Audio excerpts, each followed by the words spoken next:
Specialist hospital यहाँ पर एक जरूरत है, ग्रामीण हॉस्पिटल है। अभी जो डेवलपमेंट हुआ है, थोड़ा कुछ हुआ है, लेकिन हम लोग का मांग बहुत कुछ है। अल्हम्दुलिल्लाह जहाँ हम लोग अभी है ठीक है, जहाँ जाएगा एक जगह जाएगा अल्हम्दुलिल्लाह।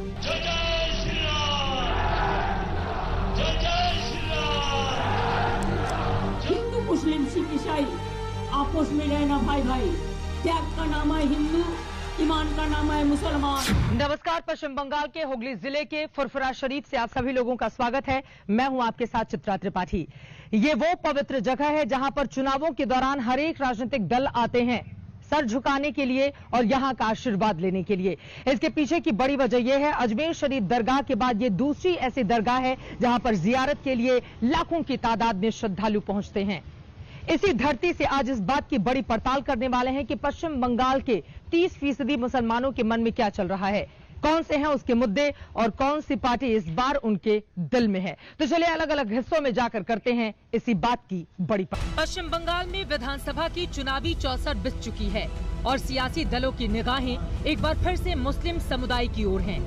इनके अपने हालात चाहे जैसे हों, भले ही गरीबी और तंगहाली से कभी इनका नाता ना टूटा हो, लेकिन दशकों से बंगाल का भाग्य विधाता यहाँ के मुस्लिम ही चुनते हैं। यही वजह है कि ममता बनर्जी इन पर खासी मेहरबान हैं। तो असदुद्दीन ओवैसी भी मुस्लिम मतों के लिए बंगाल में अपनी बिसात बिछा रही हैं। कभी वाम दलों का गढ़ रहे पश्चिम बंगाल में ममता बनर्जी ने अगर अपनी धाक जमाई और सत्ता के शीर्ष तक पहुंची तो उसके पीछे मुस्लिम वोटरों का बहुत बड़ा योगदान था। 30% मुस्लिम आबादी एक मुश्त ममता बनर्जी को न सिर्फ 2011 बल्कि 2016 में भी उसने वोट किया था। लेकिन इस बार का समीकरण ममता के पक्ष में थोड़ा गड़बड़ा गया है। वैसे आपको बताते चले, आखिर चुनावी गणित क्या है मुस्लिम वोटरों का, वो कौन कौन से पश्चिम बंगाल के इलाके हैं जहां पर इनका अच्छा खासा प्रभाव है। आखिर हर चुनावों में मुस्लिम मतदाता क्यों बन जाते हैं यहाँ के भाग्य विधाता। पश्चिम बंगाल में मुस्लिम मतदाता करीब 27 से 30% के बीच हैं। 294 में से 125 विधानसभा सीटों पर मुस्लिम मतदाता ही निर्णायक भूमिका में होते हैं। 2011 तक मुस्लिम समुदाय वामपंथी दलों या फिर कांग्रेस को वोट करता रहा था। 2011 विधानसभा चुनाव में बंगाल के 41% मुस्लिमों ने ममता बनर्जी की पार्टी टीएमसी को वोट किया था, जबकि 2016 के विधानसभा चुनाव में 50% मुस्लिमों ने टीएमसी को वोट दिया था। 2016 विधानसभा चुनाव में ममता बनर्जी की टीएमसी को मुस्लिम बहुल 125 में से 90 सीटों पर जीत मिली थी। 2014 लोकसभा चुनाव में 40% मुस्लिम मतदाताओं ने टीएमसी को वोट किया था, जबकि 2019 लोकसभा चुनाव में 70% मुस्लिम मतदाताओं ने टीएमसी के पक्ष में मतदान किया था।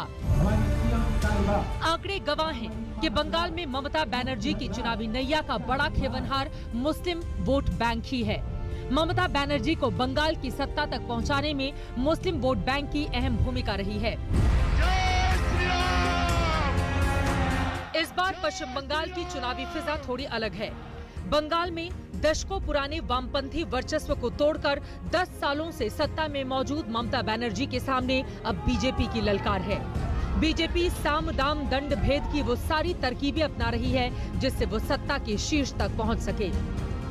ममता बनर्जी जबकि अच्छी तरह जानती हैं कि अगर बंगाल की सत्ता में बने रहना है तो उन्हें मुस्लिम वोट बैंक का ख्याल रखना होगा। यही वजह है कि 23 जनवरी को जब नेताजी सुभाष चंद्र बोस की 125वीं जयंती पर प्रधानमंत्री नरेंद्र मोदी और ममता बनर्जी की मौजूदगी में जय श्री राम के नारे लगे तो ममता असहज हो गयी। आप लोग जरा सा शांत हो जाएं। ममता बनर्जी ने तमतमाते हुए अपना भाषण भी 1 मिनट में ही खत्म कर दिया था। मेरे को तो लगता है कि गवर्नमेंट का प्रोग्राम का कोई डिग्निटी होना चाहिए। एक गवर्नमेंट का प्रोग्राम है, कोई पॉलिटिकल पार्टी का प्रोग्राम नहीं है। ऑल पॉलिटिकल पार्टी का और गरम पब्लिक का प्रोग्राम है। मैं तो आभारी हूँ प्रधानमंत्री जी का, कल्चरल मिनिस्ट्री का, कि आप लोगों ने कोलकाता में प्रोग्राम बनाया, लेकिन किसी को आमंत्रण करके, निमंत्रित करके उसको बेइज्जत करना ये आपको शोभा नहीं देता है। मैं फिर आप लोगों को कहेंगे, यही on protest of that I am not telling anything. जय हिंद, जय। ममता बनर्जी को खौफ जय श्री राम के नारे से नहीं था, खौफ था तो मुस्लिम मतदाताओं के बिदकने का। बीजेपी को मुस्लिम वोटरों से बहुत फर्क नहीं पड़ता। यही वजह है कि ममता बनर्जी जय श्री राम के नारे पर जब नाराज हो जाती हैं तो बीजेपी ये कहती है कि मुस्लिम तुष्टीकरण की वजह से ये इस तरह की नाराजगी जता रही है ताकि उनका मुसलमान वोट बैंक खिसक नहीं जाए। ममता बनर्जी ने पिछले करीब 10 साल के अपने शासनकाल में तमाम फैसले मुस्लिम समुदाय को देखते हुए लिए। उन पर बार बार मुस्लिम तुष्टीकरण के आरोप भी लगे। अब विधानसभा चुनाव की दस्तक करीब है, ऐसे में क्या सोच रहा है बंगाल का मुस्लिम मतदाता? माहौल तो सब ठीक ही है, लेकिन अभी किस तरफ क्या इलेक्शन का टाइम किस तरफ कितना ज्यादा वोट जाएगा ये अभी तक किसी को पता मालूम नहीं पड़ रहा है। मुस्लिम का 27 वोट है, 27 क्यों वोट है, इसमें से 25% वो टीएमसी में जाएगा, 1% उसी को बटोरा होगा। छोटी पार्टियां सिर्फ कांग्रेस और तुम्हारा क्या नाम है, लेकिन बीजेपी तो खुश हो रही है कि मुसलमान वोट बटेगा। वो तो देखो बीजेपी को कहना तो कहेगा, लेकिन अंदर का जो बात है वो पब्लिक के अंदर है, पब्लिक के अंदर है, पब्लिक के अंदर। पश्चिम बंगाल की चुनावी रण में इस बार असदुद्दीन ओवैसी भी एंट्री लेने जा रहे हैं। पिछले साल हुए बिहार विधानसभा चुनाव में असदुद्दीन ओवैसी की पार्टी को अच्छी खासी कामयाबी मिली थी। उसी कामयाबी को दोहराने की कोशिश ओवैसी बंगाल में भी करना चाह रहे हैं। बिहार विधानसभा चुनावों में 5 सीटें जीतने के बाद असदुद्दीन ओवैसी की महत्वाकांक्षा बढ़ गई है। न सिर्फ अब वो बंगाल जीतना चाहते हैं बल्कि उत्तर प्रदेश में भी पांव पसारना चाहते हैं और इसके लिए लगातार वो इन दोनों ही राज्यों का दौरा कर रहे हैं। आपको बता दें कि बंगाल में आकर असदुद्दीन ओवैसी के ऐलान ने सभी को हैरान कर दिया था, क्योंकि यहाँ पर वो अपनी राजनीतिक महत्वाकांक्षा खासतौर से उन इलाकों में पूरा करना चाहते हैं जहां पर मुस्लिमों की आबादी ज्यादा है। लेकिन मुसलमान क्या बिहार की तरह असदुद्दीन ओवैसी को करेगा वोट, ये अपने आप में बड़ा सवाल है। इस साल की शुरुआत में ही असदुद्दीन ओवैसी फुरफुरा शरीफ दरगाह पहुंचे और वहां की पीरजादा अब्बास सिद्दीकी से मुलाकात की। ओवैसी ने पीरजादा को ममता के लिए खतरा बता दिया था। ओवैसी की पार्टी AIMIM की बिहार में एंट्री के वक्त से ही ममता बनर्जी को डर सता रहा था कि कहीं ओवैसी बंगाल में एंट्री न मार दे। वो बार बार ओवैसी पर बीजेपी से मिली भगत का आरोप लगाती रही हैं। মাইনরিটিসদের ভোট ভাগ করবার জন্য আবার হায়দ্রাবাদের একটা পার্টিকে ধরে এনেছে। সেই পার্টিটা আবার এখানে কয়েক টাকা জোগাড় করে বিজেপি টাকা দেয় আর বিজেপির টাকায় ওরা এটা করে যায়। দেখেছেন আপনারা বিহারের ইলেকশনে প্রমাণিত হয়ে গেছে, অন্যান্য ইলেকশনে প্রমাণিত হয়েছে। হিন্দুদের কাছে গিয়ে বলবে ওদের খুব হিন্দু, মুসলিমদের বলবে ওই নেতাগুলোকে, সব মুসলিমরা নয়, ওই হায়দ্রাবাদের ওই নেতাদের, ওরা বিজেপির समर्थक। ओवैसी का तो वैसे भी विवादों और बवालों से पुराना नाता रहा है। उन्होंने ममता के आरोपों का जवाब भी दिया। आप लोग क्यों भूल जाते हैं कि सिर्फ मुसलमान ही है, भाई हिंदू भी है, ब्राह्मण है, अपर कास्ट है, दूसरे कम्युनिटीज़ के भी वोट है, तो इस सबकी नज़र से मुस्लिम वोट पे क्यों होती है? तो भाई हम तो ये नहीं कह रहे, हम तो कह रहे हैं कि हम सबको साथ लेकर इलेक्शन लड़ेंगे और सबका वोट हासिल करने की कोशिश करेंगे। अब रहा सवाल कि ये तो जनता के हाथ में है किसको वोट दें ना दें, तो ये है। असदुद्दीन ओवैसी ने बंगाल में फुरफुरा शरीफ की तरफ से एंट्री मारी है। ओवैसी की पार्टी के जिन 5 नेताओं ने बिहार विधानसभा चुनाव में जीत हासिल की थी, उनको ओवैसी ने पश्चिम बंगाल में ऑब्जर्वर बनाया है। ओवैसी ने फुरफुरा शरीफ दरगाह की पीरजादा अब्बास सिद्दीकी का समर्थन किया है। अब्बास सिद्दीकी यहाँ से खुद नई पार्टी बनाकर चुनावी मैदान में उतरने की तैयारी कर रहे हैं। नई पार्टियां भी अस्तित्व में आ रही हैं, जो बड़ी पार्टियों के लिए परेशानी का सबब बनती हुई चली जा रही हैं। हुगली जिले के इसी फुरफुरा शरीफ के पीरजादा सिद्दीकी साहब की ओर से इंडियन सेकुलर फ्रंट की घोषणा की गई है, और वो इसलिए क्योंकि इस पार्टी के जरिए वो मुसलमानों के असल मुद्दों को उठा सके और उनको उनका हक दिला सके। लेकिन माना यही जा रहा है कि उनकी इस नई पार्टी के ऐलान के साथ सबसे ज्यादा मुश्किलें अगर किसी की बढ़ी हैं तो वो है ममता बनर्जी। वहीं दूसरी तरफ हैदराबाद से चलकर असदुद्दीन ओवैसी ने भी पीरजादा साहब से मुलाकात की थी, और माना ये जा रहा है कि अगर ये दोनों साथ में मिलकर चुनावी मैदान में उतर गए तो फिर ममता बनर्जी का खेल खराब हो सकता है। फुरफुरा शरीफ के बारे में हम आपको बताते चले कि ये अजमेर शरीफ दरगाह के बाद देश में मुस्लिम समुदाय के लिए सबसे बड़ा श्रद्धा का केंद्र है। फुरफुरा शरीफ दरगाह बंगाल के हुगली जिले में है। पश्चिम बंगाल के मुस्लिमों के लिए आस्था का ये सबसे बड़ा केंद्र है। इस दरगाह में हजरत अबू बकर सिद्दीकी और उनके 5 बेटों की मज़ारें हैं। हजरत अबू बकर का जन्म 1846 में फुरफुरा शरीफ में ही हुआ था। दरगाह परिसर में एक मस्जिद भी है जिसका निर्माण 1375 में हुआ था। दरगाह के पीरजादा हजरत अबू बकर सिद्दीकी के ही वंशज माने जाते हैं। हजरत अबू बकर की याद में हर साल उर्स का आयोजन होता है जिसमें लाखों की तादाद में श्रद्धालु यहाँ पहुँचते हैं। फुरफुरा शरीफ में यूं तो शुक्रवार को भारी भीड़ होती है, लेकिन मार्च में एक बहुत बड़े जलसे का आयोजन किया जाता है। आपको बता दें कि उर्स मनाने के लिए न सिर्फ देश से विदेशों से भी लोग यहाँ पर पहुँचते हैं। फुरफुरा शरीफ मुस्लिम श्रद्धालुओं के लिए देश में दूसरे नंबर की अपनी अहमियत की वजह से हमेशा राजनीति का केंद्र रहा है। राजनीतिक दलों के नेता यहाँ मत्था टेकने आते हैं, लेकिन क्या फुरफुरा शरीफ का? कोलकाता की फुरफुरा शरीफ में पीर साहब की दरगाह में इस वक्त हमारी मौजूदगी है। ये पूरा का पूरा इलाका आपको बता दें मुस्लिम बहुल है, लेकिन यहाँ पर विकास हुआ है कि नहीं हुआ है?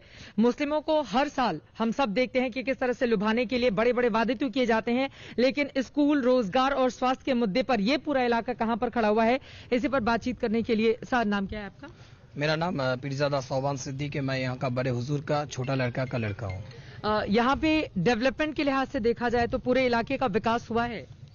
देखिए, जैसा हम लोग का मांग है वैसा नहीं हुआ, लेकिन कुछ हुआ। ऐसा नहीं कहेंगे कि पूरा कुछ नहीं हुआ, ऐसा बात नहीं, लेकिन कुछ। फुरफुरा के लोग मानते हैं कि कुछ तो हुआ है, लेकिन अभी बहुत कुछ किया जाना बाकी है। इधर जो डेवलपमेंट हुआ है, थोड़ा कुछ हुआ है, लेकिन हम लोग का मांग बहुत कुछ है। जैसा मेरा भाई बोला है, सुपर स्पेशलिटी हॉस्पिटल एक तो है, पीर अबू बकर नाम में एक तो यूनिवर्सिटी चाहिए, उसका बाद हम लोगों का टेक्निकल स्कूल चाहिए, उसका बाद girls hostel and girls school भी चाहिए हम लोग को। गर्ल्स हॉस्टल और गर्ल्स स्कूल भी, ये हम लोग का मांग है। गर्ल्स स्कूल कहे कि अगर लड़की लोग अगर एजुकेशन में जाएगा तो पूरा नेशन एजुकेशन में जाएगा। तो क्या इस बार फुरफुरा शरीफ के पीरजादा की पार्टी के चुनावी मैदान में उतरने के बाद बंगाल में मुस्लिम वोट बंट जाएगा? जहाँ हम लोग अभी है ठीक है, जहाँ जाएगा एक जगह जाएगा अल्हम्दुलिल्लाह। देखिए, ये बड़ा दिलचस्प है। फुरफुरा शरीफ में आप बातचीत करेंगे, किसी भी पार्टी का नाम यहाँ पर नहीं लिया जाएगा जुबान में, लेकिन ये जरूर किया जाएगा कि मुसलमान वोटों के बंटने की जो बात कही जा रही है वो गलत है। मुसलमानों का वोट बटेगा नहीं, बल्कि सिर्फ एक ही जगह जाएगा। बंगाल के मुस्लिमों का कहना है कि अभी चाहे जितनी पार्टियां दिख रही हों, लेकिन ज्यादातर मुस्लिम वोट आखिर में ममता बनर्जी के पक्ष में ही जाएगा। ख्याल में बिल्कुल नहीं बढ़ेगा। अभी बोलेगा हम करेगा, लेकिन जब इलेक्शन थप्पा मारने जाएगा ना, सारा वोट टीएमसी में जाएगा। अच्छा। ये मेरा दिल गवाह दे रहा है, पब्लिक भी ऐसी सोच भी रखता है। सच्चर कमेटी की रिपोर्ट बंगाल में मुसलमानों की अच्छी स्थिति को बयां नहीं करती। मुसलमानों का विकास जितना होना चाहिए था उतना हुआ नहीं। इसको लेकर हालांकि राजनीतिक दलों की ओर से लगातार आपस में तू-तू मैं जारी रहती है, लेकिन पहली बार पीर के मैदान में उतर जाने से जो खुद किंग मेकर बनना चाहते हैं वो किस तरह का समीकरण बना या फिर बिगाड़ पाएंगे, ये देखना रहेगा काफी ज्यादा। पश्चिम बंगाल विधानसभा चुनाव के लिए मुस्लिम मतदाताओं का खैर मकदम फिर से शुरू हो गया है। ममता बनर्जी ने तो दावा किया है कि उनके राज में अल्पसंख्यकों के विकास का 99% काम पूरा हो चुका है, लेकिन क्या हकीकत भी यही है? कोलकाता में हाथ रिक्शे के संचालन को दशकों से अमानवीय बताया जा रहा है। इसे बर्बरता से भी जोड़ा जाता रहा है, लेकिन अभी भी तमाम इलाकों में लोगों को 2 जून की रोटी हाथ रिक्शा के सहारे ही मिल रही है। इनमें बड़ी तादाद मुस्लिम समुदाय के लोगों की है। 1953 में बलराज साहनी की फिल्म आई थी 2 बीघा जमीन। इन्हीं रिक्शे वालों के ऊपर ही वो फिल्म निर्धारित थी कि हाथ रिक्शा चलाकर ये लोग किस तरह की कमाई करते हैं और कैसा उनका दर्द होता है। बलराज साहनी ने बकायदा कोलकाता की सड़कों पर इसी तरह से हाथ रिक्शा चला के इनके दर्द को समेटने और सहेजने की कोशिश की। हाथ रिक्शा को बंद करने के लिए खूब आवाजें उठी, लेकिन रिक्शा चलाने वालों का दर्द किसी ने नहीं समझा। बंगाल में सरकार कोई भी रही हो, इनके हालात नहीं बदले। हम लोग का कमाई नहीं है, कभी 100 रुपया हुआ, कभी 50 रुपया हुआ, कभी 150 हुआ, बस हो गया। और कोरोना में तो बहुत मुश्किल रही होगी। कोरोना में तो भुखमरी था हम लोग के, भुखमरी की नौबत आ गई थी। खर्चा कैसे चला फिर घर का? घर का खर्चा, घर में तो क्या आदमी लोग खाया, कर्जा बयान करके खाया। तो क्या चाहते हैं सरकार, जो भी नई सरकार बने, आप लोगों के लिए क्या करे वो? तो सरकार नहीं कोई होगा तो अच्छा होगा, ये सरकार तो सब बुरा दिया है। इस सरकार ने कुछ अच्छा नहीं दिया है? कुछ नहीं अच्छा दिया, कोई फैसिलिटी नहीं दिया है। कमाई पहले होता था, जब से नोटबंदी जो हुआ ना, हाँ। तब से कमाई हम लोग का चौपट है। नोटबंदी से आपकी कमाई चौपट हो गई। कितनी पहले कमाई होती थी, बाद में कितनी? हो जाता था 300, 400, 500 जो भी होता था हो जाता था। और नोटबंदी हुआ तब से 200, 250, 150, 100 ऐसा ही होता है।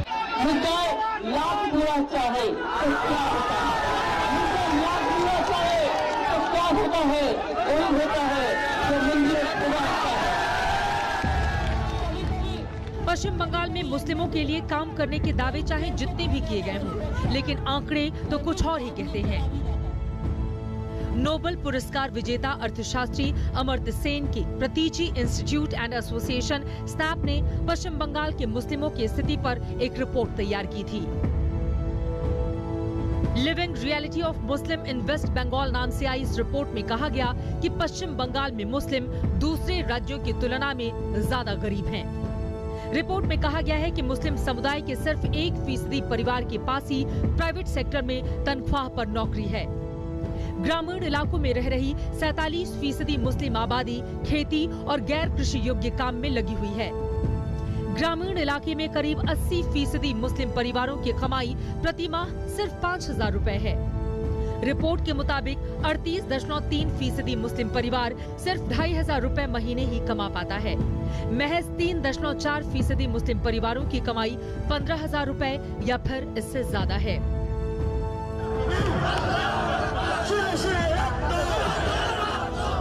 सियासी पार्टियों ने मुस्लिमों को सिर्फ वोट बैंक समझा, उनके विकास की बात कम की गई, उनका इस्तेमाल ज्यादा किया गया। इस बार भी मुस्लिमों तक शिक्षा, सड़क, स्वास्थ्य, विकास की बात नहीं पहुंच रही है। CAA, NRC, NPR जैसे मुद्दे बंगाल के मुसलमानों को बत रहे हैं। मुस्लिम मतदाताओं के मन में CAA, NRC, NPR को लेकर बहुत सारे सवाल हैं।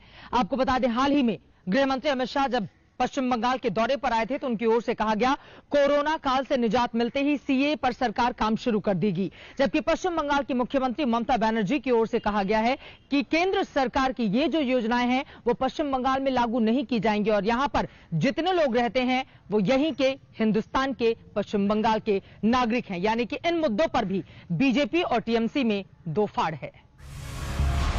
अमर्त्य सेन की संस्था की रिपोर्ट हो या फिर सच्चर कमेटी की रिपोर्ट, सबका यही कहना है कि पश्चिम बंगाल के मुस्लिमों की हालात बद से बदतर हुई।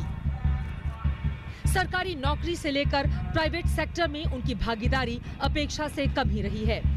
TMC ने लेफ्ट सरकार की तुलना में अल्पसंख्यक मामलों के मंत्रालय का बजट 5 गुना तक बढ़ा दिया, लेकिन मुस्लिमों के हालात ज्यादा नहीं बदले।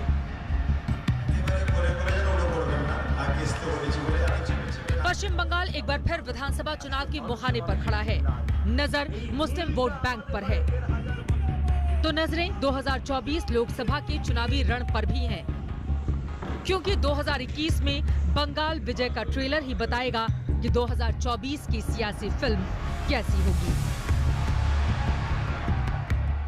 2011 और 2016 के लिहाज से अगर 2021 में भी मुसलमानों का वोट अपने पक्ष में हासिल करके ममता बनर्जी जीती तो वो न सिर्फ जीत के हैट्रिक लगाएंगी बल्कि 2024 में नरेंद्र मोदी के सामने मजबूत विपक्षी चेहरे के तौर पर भी आ जाएंगी।